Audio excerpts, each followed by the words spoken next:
excuse me, it's not the afternoon, it's the morning. Good morning, Dojo Live, this Wednesday, March 29th. My name is Kim Lantes, and it's my pleasure to be co-hosting along with Mon Novello today.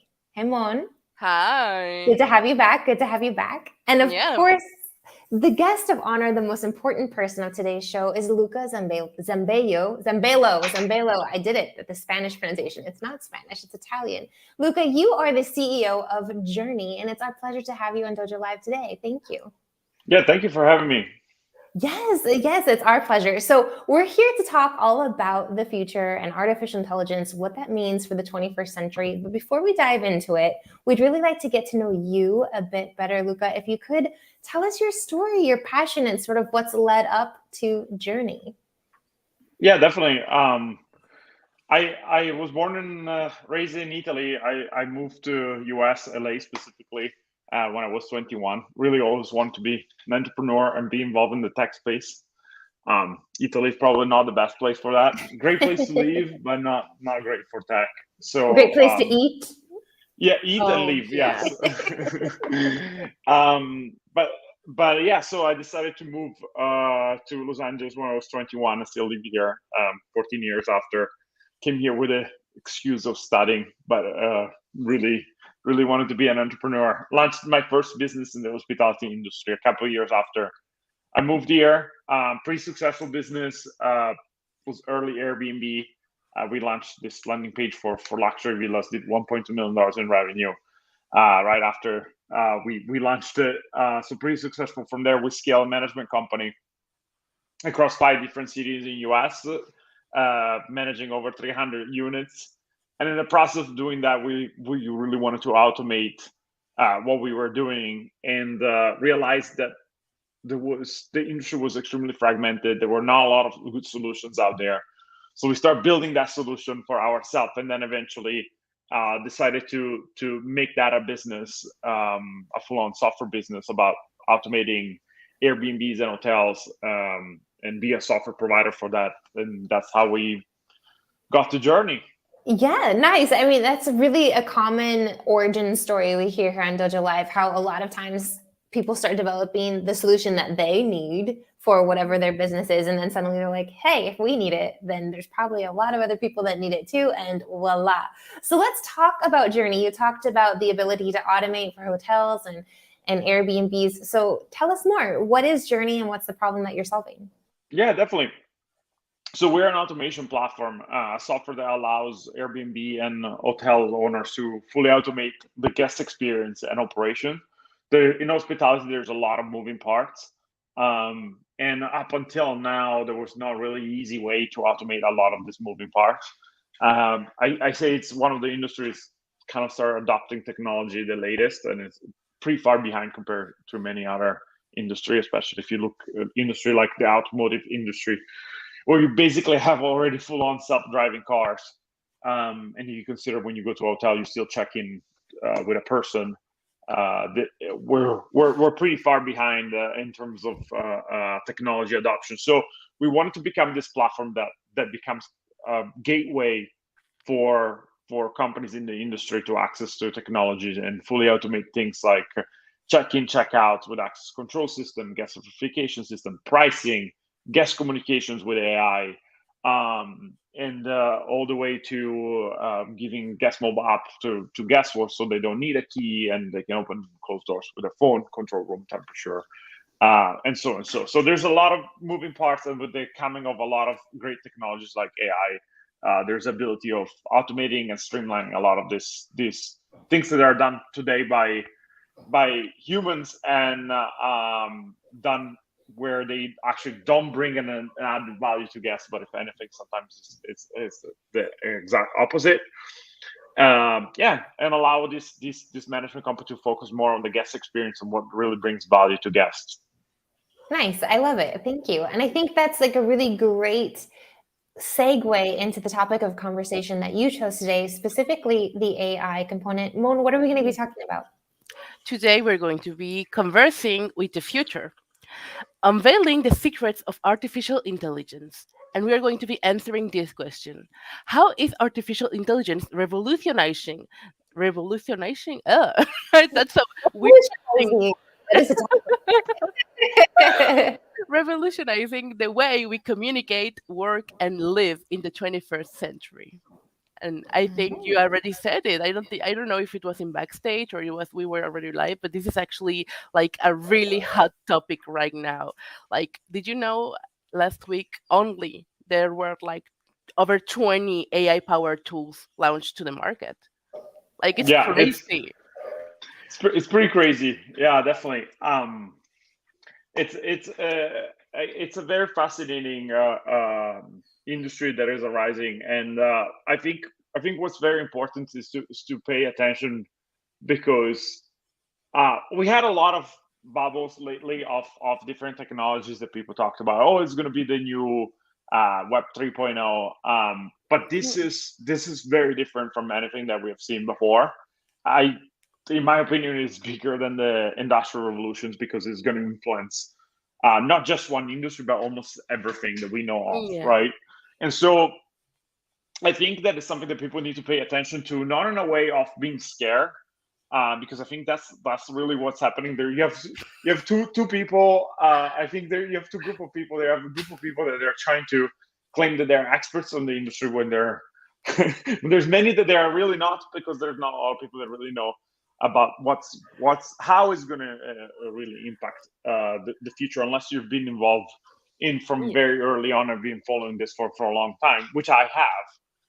And then you have a second group of people that they were kind of like trying to almost ignore because it's too much, it's overwhelming, and then they feel like almost Yeah. intimidated by what's happening. But I want to bring a kind of like a middle layer for everybody that should be looking at, and really try to figure out what you're doing today and how will that impact what you're doing today.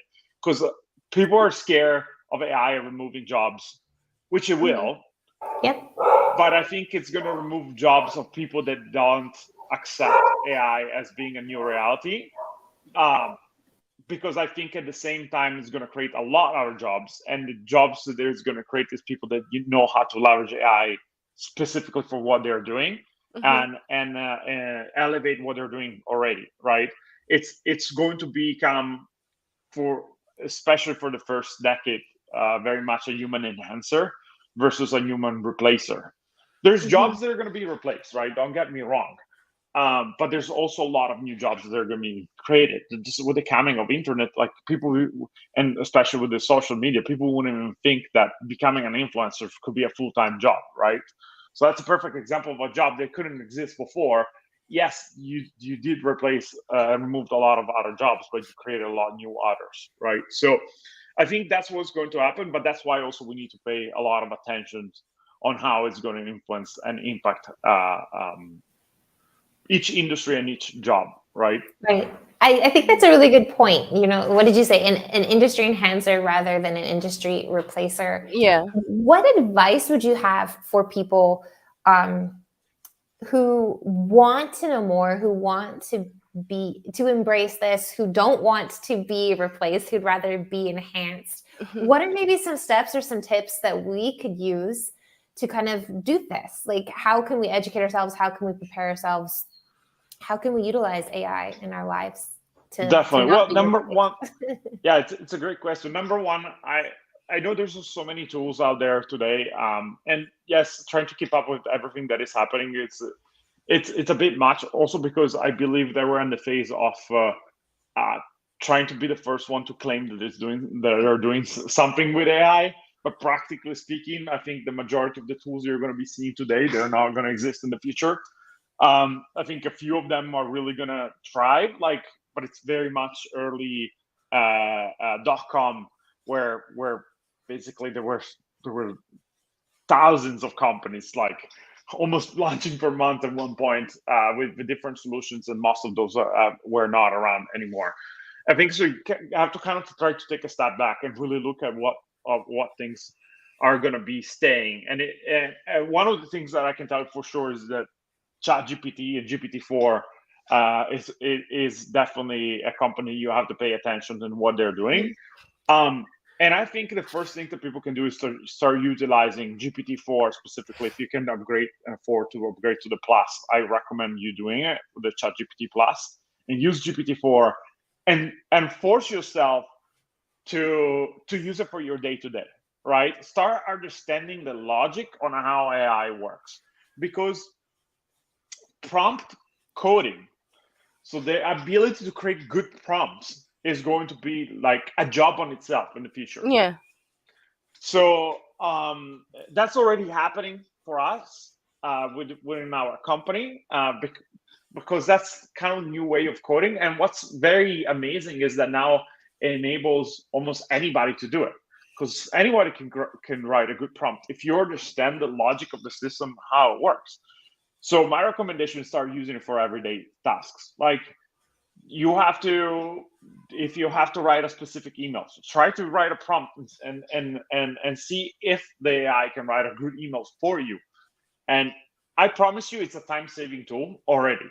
I encourage everybody in our company to use it, doesn't matter what their role are, and we've been using it quite a bit. And that's like, I think, step one, to start getting familiarized on what's happening and how it works, because it's so easy to just see on the first layer and just write one simple prompt and say, okay, is this it?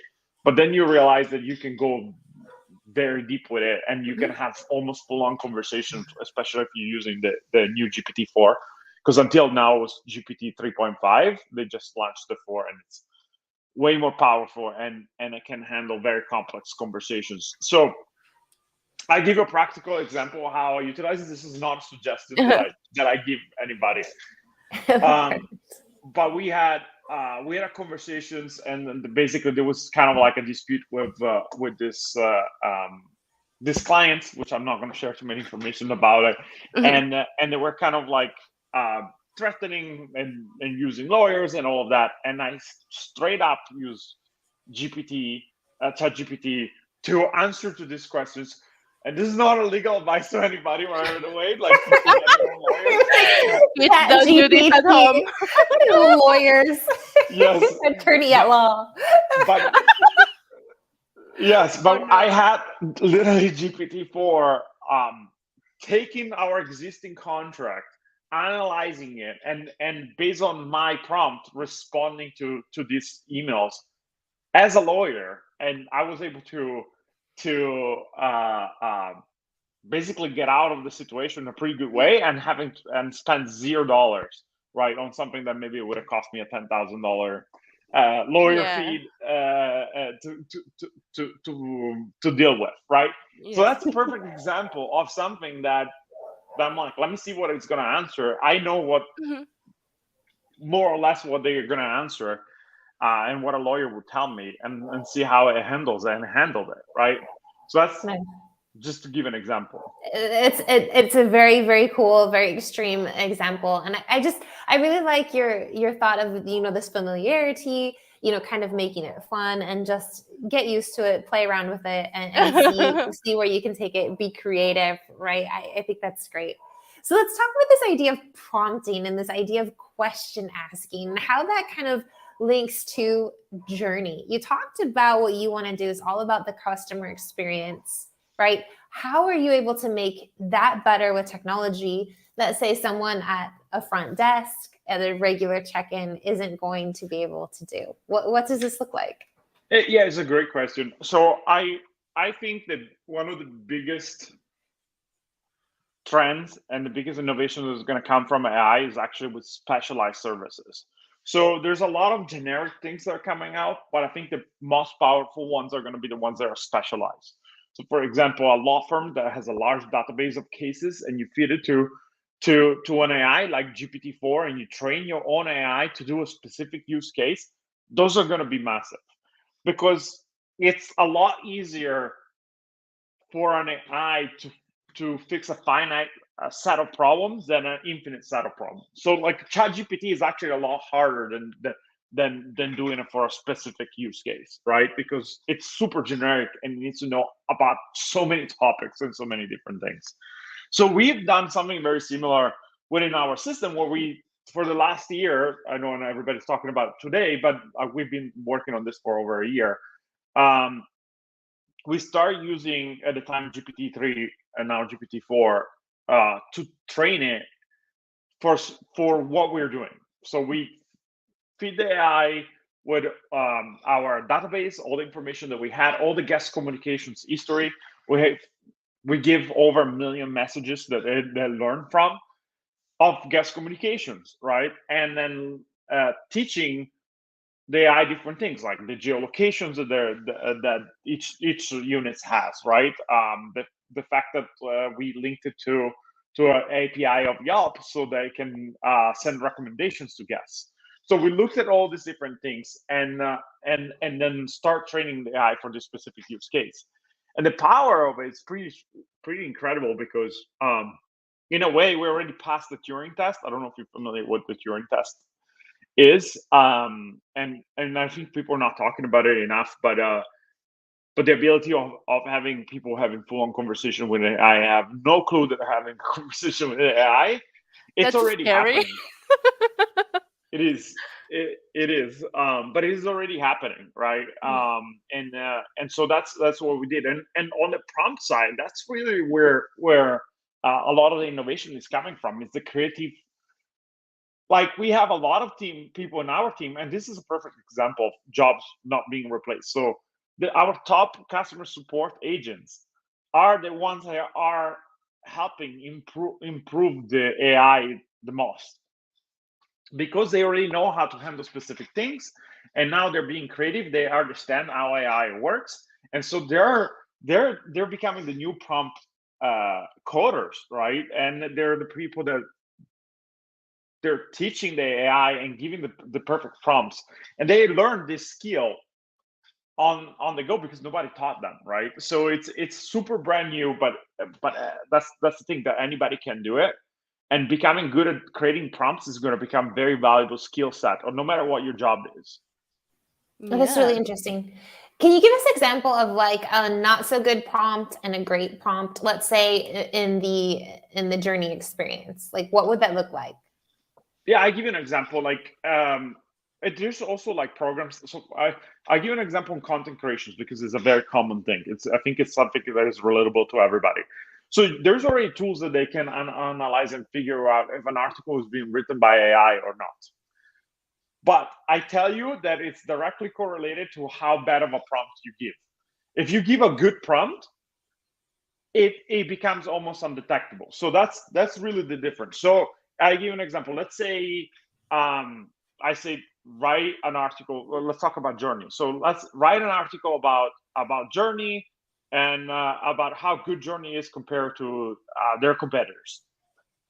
It's gonna have to fill it with a bunch of generic content because ChatGPT is not gonna know much about my company.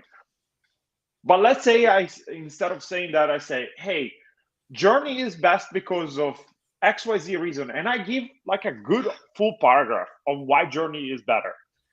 And I'm going to go into something that is a lot more detailed, and I'm going to say, can you compare Jurny to XYZ companies? And I'm going to give 3 competitors, and I'm going to give a summary of each competitors, and can you write an article about it? It's a long ass prompt, right? But I promise you, that's quicker than me writing the article itself. And if you see the end results of what is going to spit out as an article, is going to be so much better that I probably could have wrote, and definitely than just giving an easy prompt. And then if you take the article and put it into an AI detective tool, it's very likely not going to be detected, or it's going to give a small percentage that is being written by an AI. That's an example of a good prompt or a bad prompt. Yeah, and then you take it, I guess, one step further, and that's the enhancing elements. Like nobody says you need to copy paste what the AI wrote and then put it on your site or post it, right? It's like, okay, thank you for this really awesome start. Now I'm gonna go in and change this, move that. I just add some flavor. Exactly, but you also can do that with prompts. That's another good example of once the article is being written, you can give different prompts to change the angle of that article, and having it rewritten multiple times up until the time you feel like it's a good article. So I So, for actually push example, people. take this text, and I want it to appeal to this demographic, for example. Exactly. Yeah. And And it I can think, go on that level quite a bit, especially on the GPT-4 has such deep understanding of topics, and it can take in consideration a lot more variables than before. So you can go very deep with many different layers. So yeah, GP4 is really, really awesome and overwhelming. Like, I've been using ChatGPT mostly, and it's already incredible. Like, it's already giving out incredible stories, articles. I use it mostly for literature and prompts like that, but it's already creating incredible work. I cannot even start to fathom what ChatGPT 4 is doing. uh at this point, I'm just like waiting for these to either really explode completely, or I'm also waiting for those The crazy robot people. overlords. No, not the robot overlords, that too, but also the crazy people that are going to be claiming they are like the AI is in love with them, and they're going to be trying to marry the AI. No, but it's incredible, and I feel like this is such a difficult conversation to have. Like, this whole idea of, guys, this is happening. This is a wave we cannot stop. AI, it's going to replace job, but it's also going to create new jobs. What's best mhm. right now is to start preparing, brace ourselves, and just start, Oh, walking thousand the percent. road. Yeah, like, we can't Don't wait. do anything. Yeah, it's right now. Yeah, It's happening. Yeah, it's happening. It's going to happen a lot quicker than I think a lot of other. Uh, I say a lot of other technological revolutions that have happened, because the applications are, I want to say, almost infinite. Um, Again, I give you an example from a lawyer standpoint.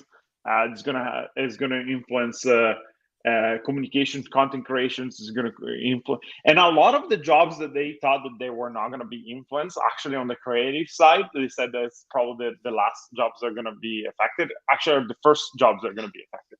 But it doesn't mean that they're gonna be replaced, right? But it means more yeah, that the graphic designer of the future, it maybe not be a really good person utilizing Photoshop, but it might be really good at creating prompts with an image development AI tool, right? yeah, Because still you have to give the human prompt. The creativity still exists. It just exists from a prompt side versus a person prompt. That's also another example of writing good prompts or not.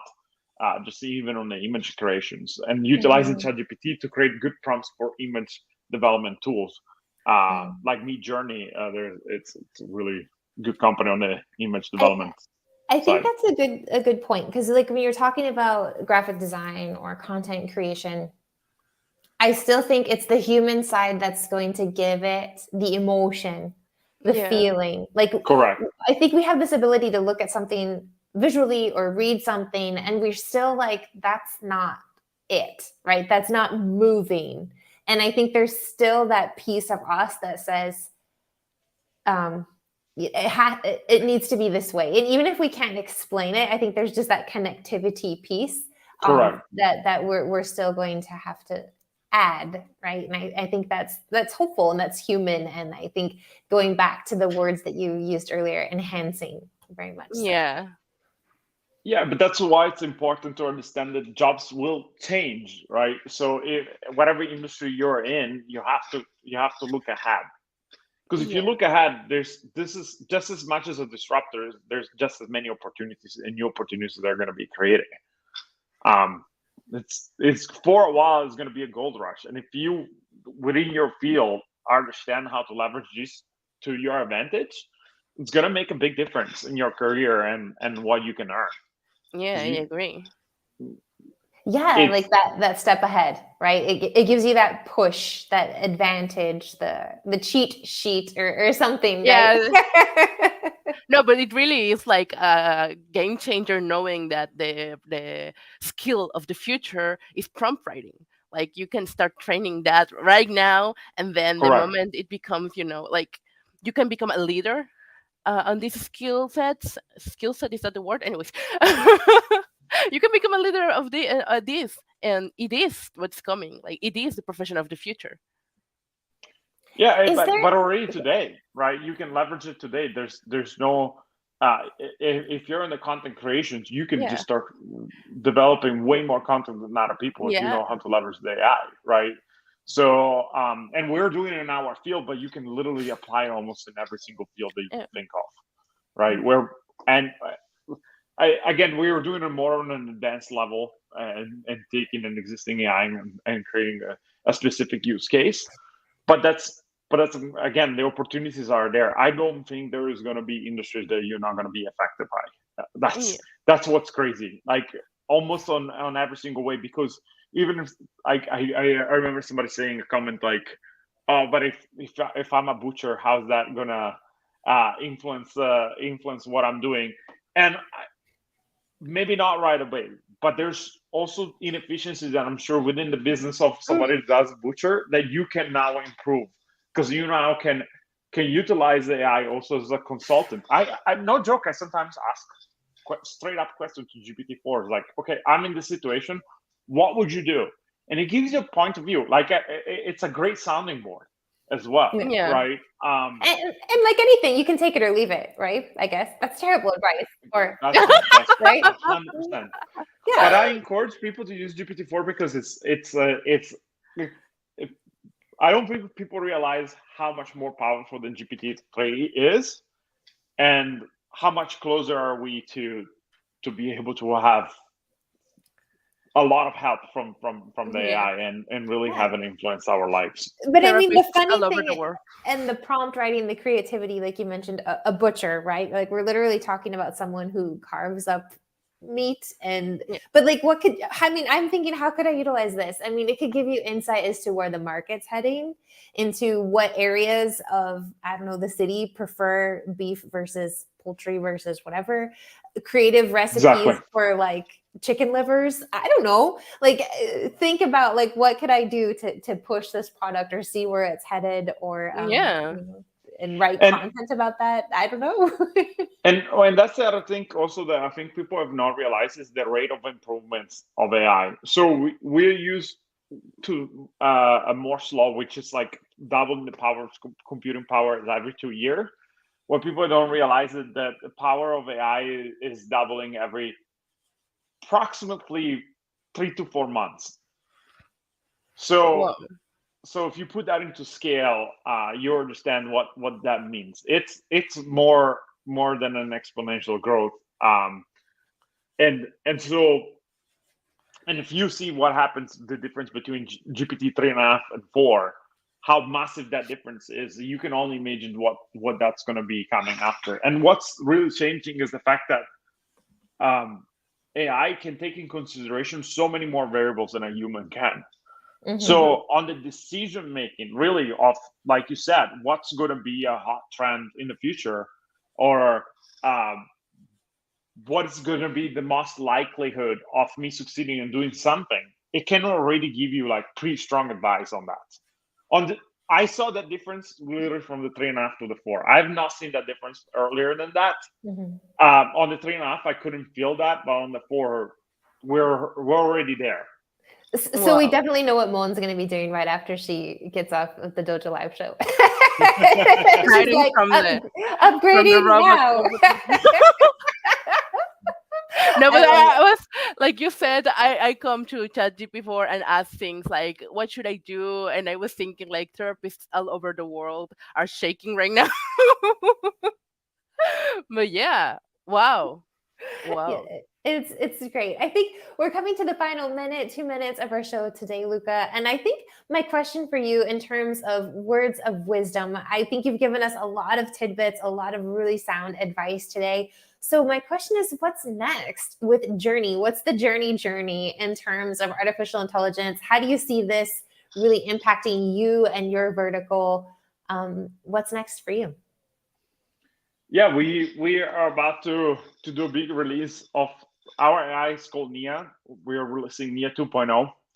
Up until now, we were in private beta on the auto response, where people can just enable the AI to have to be an autopilot and handle a lot of the tasks, like just as basically a team of personal assistants that work for you and email you when they don't know an answer.